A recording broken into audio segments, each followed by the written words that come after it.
Jon Jones heavyweight division. Something came up about this. Something came up over the weekend when Dana was doing media. They just touched on Madison Square Garden in November. Are you still looking to do Jones and Stipe? And we've all been told it was Jones and Stipe at Madison Square Garden. You got to read between the lines to understand why that a media reporter that's so ingrained within the fabrics of this sport that they're there live in the room asking Dana a question.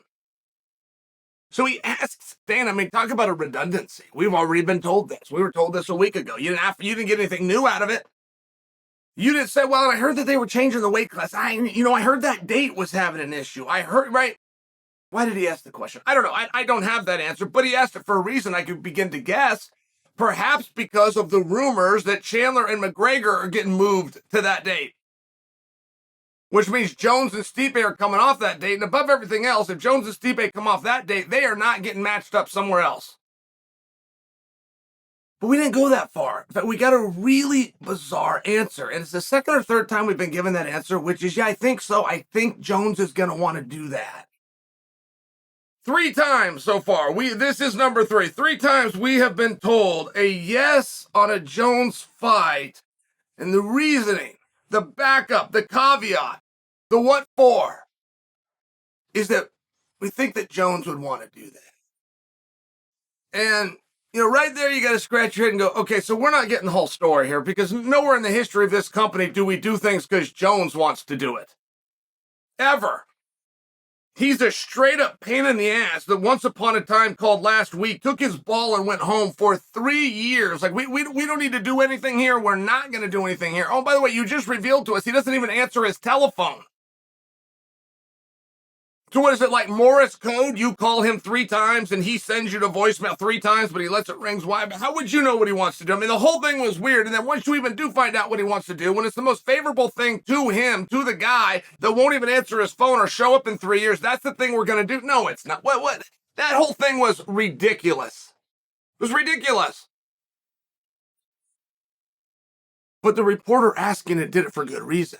He didn't know he was going to get Sillyville answer. He thought that he was going to get something revealed to him. And when you get that kind of an answer, it means a decision isn't made. I can tell you, and I have told you for sure, that fight is in jeopardy. I can tell you, and I have told you for sure, McGregor versus Chandler is in jeopardy. A possible and proposed fix, which I can also tell you for sure, is that we just take Conor and Chandler and we put them in November. What are you going to do with Stipe? Right? You start to shrug your shoulders a little bit. I've heard they were giving a real good look at Jon Jones, rather. I think it said Stipe. Jon Jones coming in August. It's around August 28th. I'd have to look at the calendar, and taking on this Pavlich guy. Okay. The other rumor for that card is that we're going to have Israel Autosanya fight. Now, before you think, Chael, you lost your thought. Finish that. You said it could be Jones versus Pavlich, and then you said it'd be Izzy versus who? No, I haven't forgot. That's the other rumor that's in there. Izzy might fight. No idea on an opponent. And as a matter of fact, the guy he wants to fight versus the guy that he is qualified in the rankings to fight are apparently going to fight each other for some reason that has never been explained to me and won't be explained to me. So we're just out here throwing ideas around, and the truth is we've got very limited information. And if you were in one of those spots, where there starts to be rumors, and they start getting talked about, here, let me just give you an example, okay? Chandler knows the rumor that he and McGregor are supposed to be fighting in November. He's well aware of that rumor. So when Chandler's at home and he hears that it's still Stipe and Jones on that card, he's got to be looking around and going, what about me? Right? It's one of those spots. You do the same thing in reverse with Chandler and McGregor, and they're taking the spot. And all of a sudden, you got Stipe going, man, what's happening here? I read that you can't get the other guy to answer the phone. I got to go to Twitter to defend myself. I thought we were fighting in July. What is going on here? It becomes a fair question at some point, right? Sometimes being disorganized is actually part of the plan. Sometimes it is.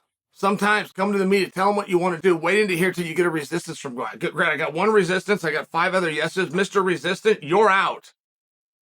And you move on, and a lesson was just time. And we see these things all of the time. But a reporter did ask the question, a reporter who knew that that fight had already been announced. Now, the answer that we were given, it didn't have to do with an injury. Oh, that's enough time. Oh, training camp is coming. Oh, yeah, that's great for whatever reasons. It had to do with, I think that Jon's going to want to do that. What? Believe me, there's nothing in this company. We don't order lunch in this company based on, we think that's what Jon's going to want to do. So, what is actually going on there? And when are these fights? And what did happen to the good old day where when guys wanted to fight, when guys were fighters, they actually wanted to do that? There's 23-year-old Jon Jones. Boy, he would fight anybody. He was fighting them as quick as he could. He was out there running through them. And there's a number of records that Jon has set. And I don't think any of them are as cool as him becoming the youngest champion of all time. Of all the things that Jon has done, that's the one that I look at and think, good job. Because there's a lot of champions, and there's even double champions, and there's guys that are champions of different weight classes, and there's guys that are on undefeated streaks if you want to. But the youngest champion of all time was only done once, and there's been plenty of time to beat it, and nobody has. It's just Jon. That's his record. Could you imagine? You guys want to know something cool? It really would make maybe impossible, even for a naysayer, to say nay. Imagine if Jon Jones all of a sudden established a new goal, more of a Randy Couture style goal, where I want to be the oldest champion ever. But imagine that.